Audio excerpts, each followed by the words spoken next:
chair now recognizes the gentleman from South Carolina. Thank you, Mr. Chairman. I have a slide up here, and I'll start. In October or March of 22, Mr. Weiss was denied the ability to bring charges against Hunter Biden in the District of Columbia.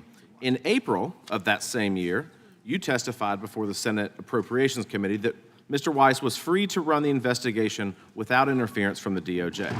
According to the IRS whistleblower, there was a meeting in October of 22 where Mr. Weiss said that he was not the deciding official on whether charges were filed. And we know that because we have handwritten notes from the IRS whistleblowers that was confirmed in an email to people in the meeting.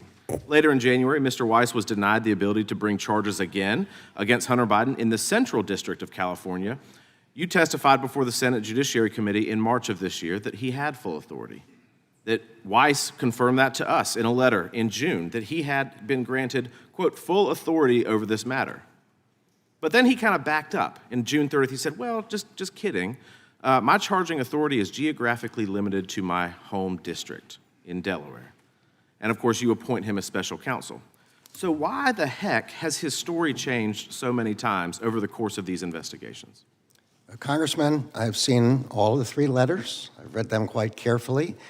They are all consistent with each other, and I urge everyone watching this on television or anyone who's interested to look at those 3 letters. They are not inconsistent with each other, and there's no change in the story. So, but you agree that he had, and you've said this publicly, that he had ultimate authority prior to the appointment of special counsel. I've explained this repeatedly here. I've explained this in another proceeding.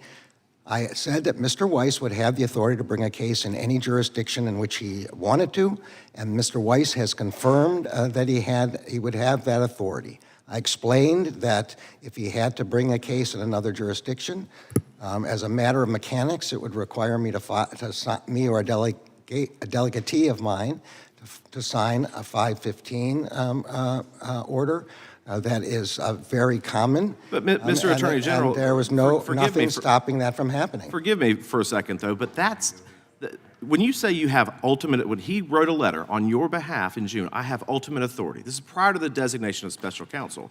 Ultimate to me means like that you can go wherever you want to. Ultimate means when at that particular point, sir, could he file charges in the District of South Carolina? He would not have that ability, correct? He would have to go through that U.S. attorney. So that's not full authority. All he would have to do is ask me for 515 authority, and I would sign it right away, just like when he asked me to be special counsel. Within 3 days, I signed that. So he didn't have ultimate authority. He had the authority because I promised that he would have the authority. But he did not have that authority. See, here's where I'm going. If he was denied the ability to bring charges in March of 22 in the District of Columbia, if he was denied the ability to bring charges in January of 23 in the Central District of California, that's not full authority. These U.S. attorneys operate as gatekeepers, so that's not full authority to do much of anything. And you know what's remarkable to me? We sit here and we look at this, and his story has changed so many times. You know whose story hasn't changed? Mr. Shapley, Mr. Ziegler, the emails that confirm that he said, I'm not the deciding person on whether charges are filed. And you know what the response back was from his colleague at work? Yep, you covered it all, Gary. That is consistent. What Mr. Weiss has done is this shell game and saying that he has authority, he doesn't have authority, but these gatekeepers at the U.S. Attorney's Office in the District of Columbia and in the Central District of California, they would have the gatekeeping authority on whether charges are brought in their jurisdictions. I'm sorry, absent that designation, correct? Those words have no meaning, gatekeepers, et cetera. Mr. Weiss said he was never denied authority.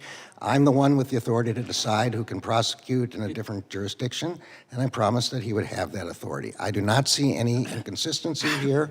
I was not at the meeting that Mr. Shapley was referring to. I know what I guaranteed, and I know what Mr. Weiss has said I guaranteed. Mr. Chairman, I yield the balance of my time It's to you.